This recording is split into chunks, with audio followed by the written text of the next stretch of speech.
আসসালামু আলাইকুম এভরিওয়ান, কেমন আছেন সবাই? আজকে আমি হাজির হয়েছি আমার প্রিয় গরিবের R15 বাইক নিয়ে। আজকে আমি আপনাদের দেখাবো আমার সুজুকি জিক্সার মনোটনে কি মডিফিকেশন করেছি, সেগুলা আপনাদের দেখাবো। চলুন দেখে আসি। সর্বপ্রথম দেখায় আপনাদের, এটা হচ্ছে একটা বাম্পার। আর এই বাম্পারটা আমি অর্ডার করেছিলাম অনলাইনে। নর্মালি সেলারকে আমি একটা পিকচার পাঠাই এই বাম্পারের ডিজাইনটা। সেলার বলে হ্যাঁ আমি সেম বানিয়ে দিতে পারবো। পরবর্তীতে কথা বলে মনে হলো যে না, উনি পারবে, অর্ডারটা কনফার্ম করে দিই। কিন্তু দুঃখের বিষয় হচ্ছে উনি একদম নর্মাল পাইপ দিয়ে বাম্পারটা বানিয়ে রং করে পাঠিয়ে দিছে। আপনার ওয়েল্ডিংটাও ভালো হয় নাই। এবার আপনাদের দেখাই আমার নিজের ইউটিউব চ্যানেলের নামে লোগো বানিয়ে সুন্দরভাবে আমার ট্যাঙ্ক প্যাডের উপরে লাগিয়ে দিছি। দেখতে আমার কাছে অনেকটা সুন্দরই লাগতেছে, জানি না আপনাদের কাছে কেমন লাগতেছে। এবং এখানে একটা তালা ঝোলানোর জন্য ওয়ার্কশপ থেকে একটা পাতি নিছি।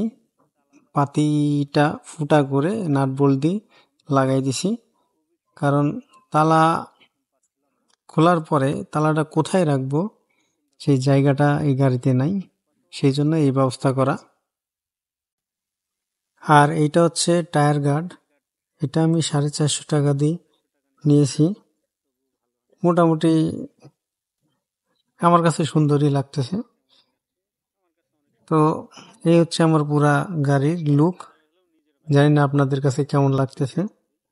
তো আমার কাছে অবশ্য আমার গাড়ির লুকটা অনেক সুন্দরই লাগতেছে, হাজার হলেও নিজের বাইক।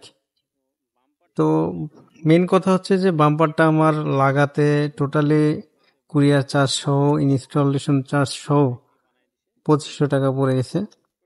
আর আমার কোবিক্সের যে তালাটা আলাদাভাবে লাগানোর জন্য ওটা পড়ছে 60 টাকা।